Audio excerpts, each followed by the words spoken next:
बड़दंडा cricket club तरफ BPL Badadanda premier league 2025 cricket tournament अनुष्ठित जगतसिंहपुर जिला एरसमा ब्लॉक पल्लीकंटा पंचायत स्थित बड़दंडा मिनी स्टेडियम रे बड़दंडा क्रिकेट क्लब तरफ बीपीएल 2025 प्रथम वर्ष क्रिकेट टूर्नामेंट मैच अनुष्ठित करियछि। एही टूर्नामेंट रे चारोटी टीम हंटर 11, कृषि वॉरियर, विश्व भारती ब्लास्टर एवं बीएमके राइजिंग भाग नेथिले। 4 दिन धरि टूर्नामेंट शांति श्रृंखलार सहित चलिथिला बेले आज तार परिसमाप्ति घटी। फाइनाल रे दुईटी टीम सम्मुखीन होइथिले। से टीम दुईटी हेउछन्ती हंटर 11 एवं कृषि वॉरियर। प्रथमे हंटर 11 टॉस जीति बैटिंग करी 9 विकेट रे 131 रन संग्रह करिथिला बेले कृषि वॉरियर समस्त विकेट हराई 67 रन ने पराजित होइथिला। हंटर 11 विजय लाभ करिथिला। एही टूर्नामेंट रे हाडीबंधु हाई स्कूल पल्लीकंटार प्रधान शिक्षक श्रीजुक्त अजित कुमार लेंका, पंचायतर युवनेता दिलीप कुमार विश्वास, पंचायतर मुरबी रविंद्र कुमार साहू, क्रिकेट प्रेमी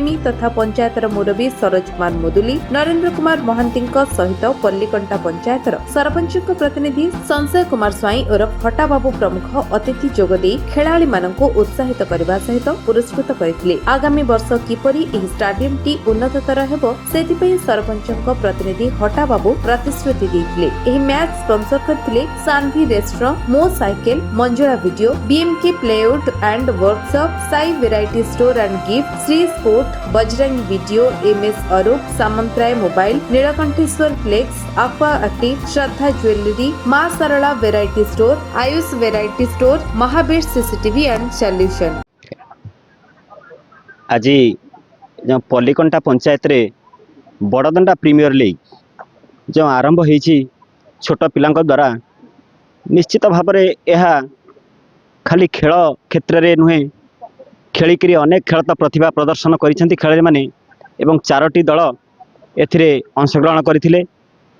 विश्व भारती ब्लास्टर्स रो ओनर मनोज खंडवाल एवं वज्र महाकाली राइजिंग स्टार रो ओनर प्रलय महारणा एवं आज कृषि वॉरियर्स रो ओनर हरेकृष्ण पैड़ा एवं हंटर 11 रो ओनर विचित्रंजन महांती 3-4 जाक दल संपूर्ण भाव में खेलाड़ी को भल प्रदर्शन करते 4 दिन धरी जो खेल प्रदर्शित होता निश्चित भाव में समस्त दर्शक यार अनुभव करते सबू दल माने बहुत बढ़िया भल प्रदर्शन करते। हार जीत बड़ कथा नुहे, खेल हारिबा जीतिया तो सबुदिन नागी रहिबो। खेल जीतिबा हारिबा बड़ कथा नुहे, समस्त खेल खेलाड़ी भितर भातृभाव रक्षा होईची एवं समस्त खेल किए जीति किए हारी एठी भी जानी होना कहीं जहाँफल समस्त भितर परस्पर भितर भातृभाव एवं ये पंचायत रे भाईचारा रक्षा करवा एवं बाहर को खाली शिक्षा क्षेत्र नुहे खेल क्षेत्र में हो, शिक्षा क्षेत्र में हो, राजनीति क्षेत्र में हो, समस्ते ये खेल को लेकर ऊपर को जातु आम पाने यह समस्त आम कामना करुचु एवं ये दंडा केमिति एक सरस सुंदर फिल्ड रे परिणत हो पार सरपंच प्रतिनिधि श्रद्धेय हठात आम पाखे अच्छी निश्चित भाव में से ये पड़िया को केमिति एक सरस सुंदर करें एवं दिलीप भाई जो कथा कहले जे कि आमर एमएलए अच्छा शारदा प्रसन्न जेना महोदय आनी केमिति एठारे एक मिनी स्टेडियम करा जाय परिबो एवं एठी पल्लीकंटा प्रीमियर जो बड़दंडा प्रीमियर लीग चली ताहा ये पंचायत भितर श्रेष्ठ एवं ये ब्लॉक भितर श्रेष्ठ पंचायत रे परिणत हो पिला माने आगो को जिबे तांकर खेल प्रदर्शन करने सहित ये पंचायत को आगो को नेबारे सहायक हेबे एवं समस्त अतिथि मानकु एवं आमको सहयोग करिथवा विश्व विजयी चैनल रो प्रेस आज आम पाखे नृसिंह बाबू उपस्थित अच्छा समस्त को धन्यवाद दे मु मोर वक्तव्य रखुची एवं तांकर शुभ कामना करी मोर होची जय कला।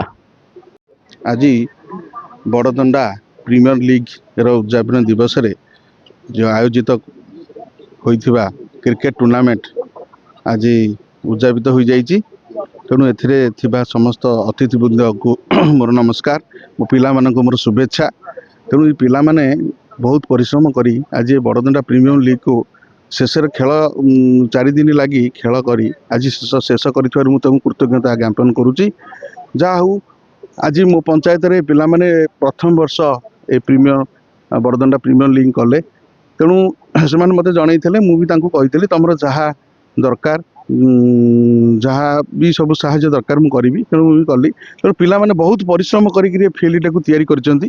ତେଣୁ ମୁଁ ସରପଞ୍ଚଙ୍କ ପ୍ରତିନିଧି ହିସାବରେ ମୁଁ ତାଙ୍କୁ ପ୍ରତିଶ୍ରୁତି ଦେଇଛି ଏ ଫିଲ୍ଡର କେମିତି ପୂର୍ଣ୍ଣ ଉଦ୍ଧାର ହେବ ଆଉ ଏ ନିଶ୍ଚିତ ସଡ଼କ ସୁନ୍ଦର ହେବ। ଆମର ଭାଇ, ମୋର ବଡ଼ ଭାଇ ଦିଲ୍ଲୀପ ଭାଇ ଯୁବ ନେତା ଥିଲେ, ସେ ବି କହିଛନ୍ତି ଆମର ମାନ୍ୟବର ବିଧାୟକ ଶ୍ରୀଯୁକ୍ତ ଶାରଦା ପ୍ରସାଦ ଜେନାଙ୍କ ଠାରୁ କିଛି ପାଣ୍ଠି ସହଯୋଗ କରି ଏଠି ମିନି ଷ୍ଟାଡିୟମ୍ କେମିତି ତିଆରି କରାଯିବ ସେ ମଧ୍ୟ ପ୍ରତିଶ୍ରୁତି ଦେଇଛନ୍ତି। ତେଣୁ ଆଗାମୀ ବର୍ଷ ଏ ବଡ଼ଦଣ୍ଡା ପ୍ରିମିୟର ଲିଗ୍ ଆହୁରି ଧୁମଧାମରେ ହେବ। 8 ଦିନ ଧରି ଖେଳ ହେବ। ଏଠି ସମସ୍ତ ଅତିଥି ବୃନ୍ଦମାନଙ୍କୁ ମଧ୍ୟ ନିମନ୍ତ୍ରିତ କରାଯାଇ ଏ ଖେଳ ବଡ଼ଦଣ୍ଡା ପ୍ରିମିୟର ଲିଗ୍ଟାକୁ ଆଗକୁ କେମିତି ନେବୁ, 25ଟା ପଞ୍ଚାୟତରେ ଏରସମା ବ୍ଲକ ଭିତରେ କେମିତି ଫାଷ୍ଟ ହେବ ତା ପାଇଁ ଆମେ ଉଦ୍ୟମ ପ୍ରକାଶ କରିବୁ। ମୁଁ ଏତିକି କହି ମୋର ବକ୍ତବ୍ୟ ଶେଷ କରୁଛି। ନମସ୍କାର। ଆମର 2025 ବର୍ଷର ଏକ ବିପିଏଲ୍ ମ୍ୟାଚ୍ ଅନୁଷ୍ଠିତ କରାଯାଇଥିଲା ଆମ ପଲ୍ଲିକଣ୍ଟା ପଞ୍ଚାୟତର ବଡ଼ଦଣ୍ଡା ଫିଲ୍ଡରେ। ଏ ବର୍ଷ ଆମର 4ଟି ଟିମ୍ ଭାଗ ନେଇଥିଲେ। ଆମର BMKI rising 1 number team, 2 number team Krishi virus, 3 number team hunter 11, 4th number team Bishwabharati blaster. ଆମର 4ଟି ଟିମ୍ର ପ୍ରତିଯୋଗିତାର 4 ଦିନର ମ୍ୟାଚ୍ ଖେଳିବା ସତ୍ତ୍ୱେ 2ଟି ଟିମ୍ ଫାଇନାଲକୁ ଯାଇଥିଲେ। ଗୋଟିଏ କୃଷି ଭାଇରସ୍ ଆଉ ଗୋଟେ ଟିମ୍ ହଣ୍ଟର 11, ଯାହାଫଳରେ ହଣ୍ଟର 11 135 ରନ୍ ବାଡ଼ିବା ସତ୍ତ୍ୱେ କୃଷି ଭାଇରସ୍ 70 ରନ୍ରେ ଅଲ୍ ଆଉଟ୍ ହୋଇଯାଇଥିଲା। ଆଉ ଆମର ଏଇ ବହୁତ ପଲ୍ଲିକଣ୍ଟା ପଞ୍ଚାୟତରେ ଆମର 500ରୁ 700 ଲୋକ ଏଠି ଅଛନ୍ତି। ଆମର ବହୁତ ଲୋକ ଖେଳକୁ ଉପଭୋଗ କରିଥିଲେ, ଯାହାଫଳରେ ବହୁତ ସୁନ୍ଦର ଭାବରେ ଅନୁଷ୍ଠିତ ହୋଇଥିଲା ଖେଳ। ବହୁତ ପିଲା ସହଯୋଗ କରିଥିଲେ। ତେଣୁ ଆମେ ଆମର ସରପଞ୍ଚଙ୍କ ପ୍ରତିନିଧି ସଞ୍ଚୟ କୁମାର ସ୍ୱାଇଁଙ୍କୁ ଏଠି ଡାକିଥିଲୁ। ତାଙ୍କୁ ଯେହେତୁ କହିଅଛୁ ଯେ ଆମକୁ ଏକ କାମ ଦ୍ୱାରା ସରପଞ୍ଚଙ୍କ ଫଣ୍ଡରୁ କାମ 7 ଲକ୍ଷ ଦେଲେ ଆମେ ଏଠି ଗୋଟେ ଭଲ ସୁନ୍ଦର ଷ୍ଟାଡିୟମ ଉପସ୍ଥିତ କରିବୁ। ଆମର ଏତିକି କହୁଛୁ। ଜୟ ଜଗନ୍ନାଥ। ମୁଁ ଦେବାଶିଷ ବିଶ୍ୱାଳ, ପଲ୍ଲିକଣ୍ଟା ପଞ୍ଚାୟତର ବଡ଼ଦଣ୍ଡା ପ୍ରିମିୟର ଲିଗ୍ ବିଷୟରେ ମୁଁ କିଛି କହୁଛି। ଆମର 4 ଦିନ ଧରି ଟୁର୍ଣ୍ଣାମେଣ୍ଟ ଆରମ୍ଭ ହୋଇଛି। 4ଟା ଟିମ୍ ଭାଗ ନେଇଥିଲେ। ଗୋଟେ ଫାର୍ଷ୍ଟ ଟିମ୍ ହେଉଛି ହଣ୍ଟର 11, ଆମର କୃଷି ୱାରିୟର୍ସ, BMKI ରାଇଜିଂ ଆଉ ବିଶ୍ୱଭାରତୀ କ୍ରିକେଟ ଟିମ୍। ସେ 4ଟା ଟିମ୍ ଭାଗ ନେଇଥିଲେ। 4ଟା ଟିମ୍ ଭାଗ ନେଲା ପରେ ଆଜି ଶେଷରେ ପହଞ୍ଚିଛନ୍ତି ଆମର ହଣ୍ଟର 11, କୃଷି ୱାରିୟର୍ସ। ଏ 2 ଜଣ ଭିତରେ ଫାଇନାଲ ଚାଲିଥିଲା। ଯାହା 4 ଦିନ ଧରି ଯେଉଁ ଖେଳ ହୋଇଥିଲା ଆମକୁ ସବୁଠୁ ସହଯୋଗ ସମସ୍ତେ କରିଥିବାରୁ ମୁଁ ତାଙ୍କୁ ସବୁ ଧନ୍ୟବାଦ ଜଣାଉଛି। ଇଏ ଟିମ୍ ଟୁର୍ଣ୍ଣାମେଣ୍ଟ ଯେଉଁ ଖେଳ ହେଉଛି ଏଇଟା ହେଉଛି ପଲ୍ଲିକଣ୍ଟା ପଞ୍ଚାୟତର ମନ୍ଦିରା ଗ୍ରାମର ହାଡ଼ିବୁନ୍ଦ ହାଇସ୍କୁଲ ସାମ୍ନା ବଡ଼ଦଣ୍ଡା ପ୍ରିମିୟର ଲିଗ୍ ବୋଲି ଗୋଟେ ଆରମ୍ଭ ହୋଇଥିଲା। ଏଠି ସହଯୋଗ କରିଥିଲେ ଆମକୁ ସରପଞ୍ଚଙ୍କ ପ୍ରତିନିଧି ସଞ୍ଚୟ କୁମାର ସ୍ୱାଇଁ, ହାଡ଼ିବୁନ୍ଦ ହାଇସ୍କୁଲର ହେଡ଼ମାଷ୍ଟର ଶ୍ରୀଯୁକ୍ତ ଅଜିତ କୁମାର ଲେଙ୍କା ମହୋଦୟ, ସରୋଜ କୁମାର ମୁଦୁଲି ସୁମୁଡ଼ା ଗ୍ରାମର ସରୋଜ ମୁଦୁଲି, ଏମିତି କିଛି ଭାଇମାନେ ଆମକୁ ସହଯୋଗ କରି ଏଠି କ୍ରିକେଟ ଖେଳଟିକି ଆରମ୍ଭ କରିଥିଲା। ସାଙ୍ଗେ ସାଙ୍ଗେ ବହୁତ ବଢ଼ିଆ ଭାବରେ ଖେଳଟି ହୋଇଛି ଆୟୋଜନ କରି ଆଜି ହଣ୍ଟର 11 ଫାଇନାଲରେ ପହଞ୍ଚିଛି।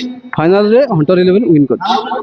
এই ଯେଉଁ 4ଟି ଟିମ୍ ଆଜି ଏଇ ବଡ଼ଦଣ୍ଡା ପ୍ରିମିୟର ଲିଗ୍ରେ ଭାଗ ନେଇଛନ୍ତି। এই 4ଟି ଟିମ୍ରୁ ଆଜି 2ଟି ଟିମ୍ ଫାଇନାଲ ଖେଳ ହୋଇଥିଲା ଏବଂ ଫାଇନାଲ ଖେଳରେ 11 ହଣ୍ଟର ବିଜୟ ଲାଭ କରିଛି। ଏବଂ ସେମାନଙ୍କ ମଧ୍ୟରେ ଯେଉଁ ଖେଳୁଆ ମନୋଭାବ, ପ୍ରତିଭା ଉନ୍ମୋଚିତ କରାଯାଇଛି ବା ଆମେ ସେଟାକୁ ଅନୁଭବ କରୁଛୁ।